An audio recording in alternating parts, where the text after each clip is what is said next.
Everybody needs networks of other people. It's impossible to make a community and without networks.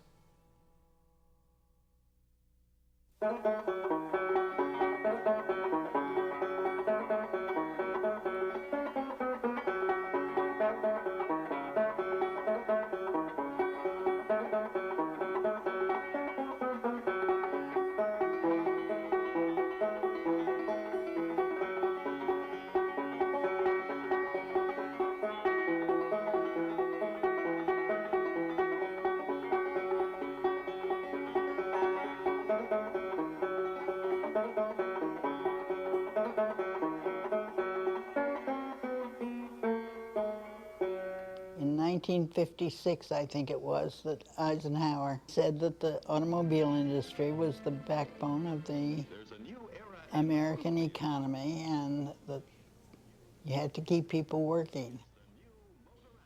And that's why mayors all over the country accepted this, even when their constituents were yelling that it was ruining their communities. There is a big health problem in America today, and lack of physical activity plays a major role.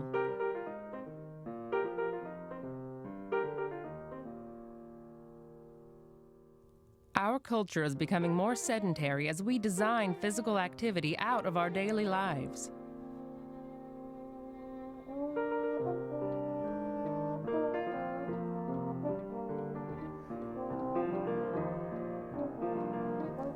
What is the link between the places we build and our health? How can neighborhoods, buildings, and streets make us more active and healthy? Jane Jacobs, revered as North America's great activist on behalf of healthy cities, has been observing urban environments and how they work for most of her life. I think a good place to begin, trying to make neighborhood hearts where the action is. If people get fond of their district, their neighborhood, and stay there, and if the city is working the way it should, they begin to get connections, they begin to, in the next generation, to get better educations and so on. And all of this is reflected in the neighborhood. A heart is not in disembodied things that you just set down arbitrarily, like choosing a shopping center site. It has to have an anatomy that runs into the neighborhood.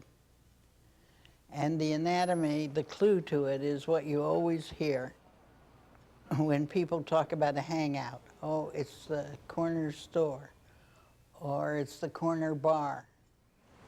There's always that word corner. What does that mean? Well, actually it means that there's an intersection, and this corner is a powerful place if that intersection is of two or more pedestrian paths that go into the community. That's the anatomy that a heart has to have. The very essence of, is a place going to be interesting to walk in? Is it going to be useful to walk in? Is it going to get more so? Is it going to get less so? Now, over time, if the heart is successful, it's going to change. Taking neighborhoods that exist already, and maybe they're not very attractive, and maybe they've only got poor people in, and maybe they've only got immigrants in, but thinking, what can you do here to keep these people here and to make them feel that they're valued? So you have to pay attention to what the people in the neighborhood want. One thing they want is they don't want to live in an undignified place where it brands them as second or third class to be living there. So there are quite, not expensive, but thoughtful things that can be done to show it isn't a second or third class place. Tree planting, traffic taming, putting in markets at the right time. That's one thing that would be meaningful and hopeful for the future. People around the world, from urban planners to public health officials to government leaders and grassroots activists, are coming together to create healthier and more livable communities. From Sydney, Australia to Asheville, North Carolina, networks of people are finding ways to create places that support healthy activities like walking and biking. I remember when we came here to Toronto in '68, the only people who rode bicycles were kids, and mostly with those big balloon tires, and now just no end of adults use them to go to work, to do their shopping. This has only happened with a lot of encouragement from the city itself, with bicycle paths and bicycle racks and arrangements for people taking them on transit, and always opposed by automobile clubs and the usual suspects who want the roads entirely for cars.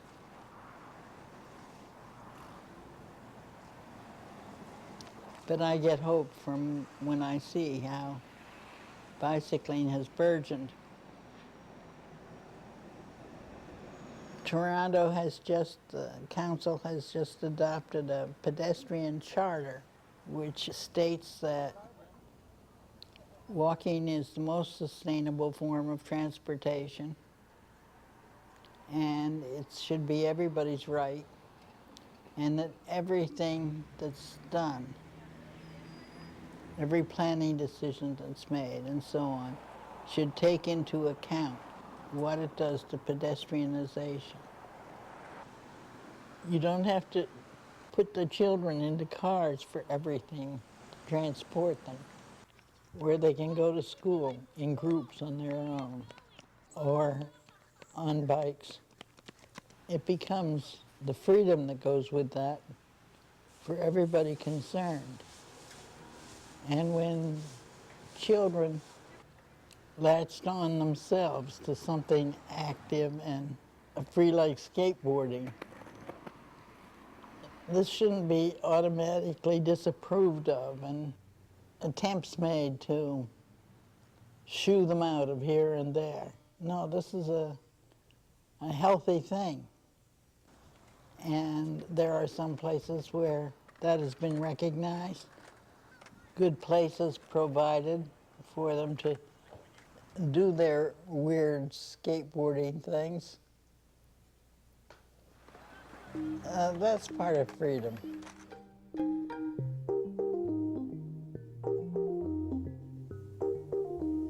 I stay away from visions of the cities of the future.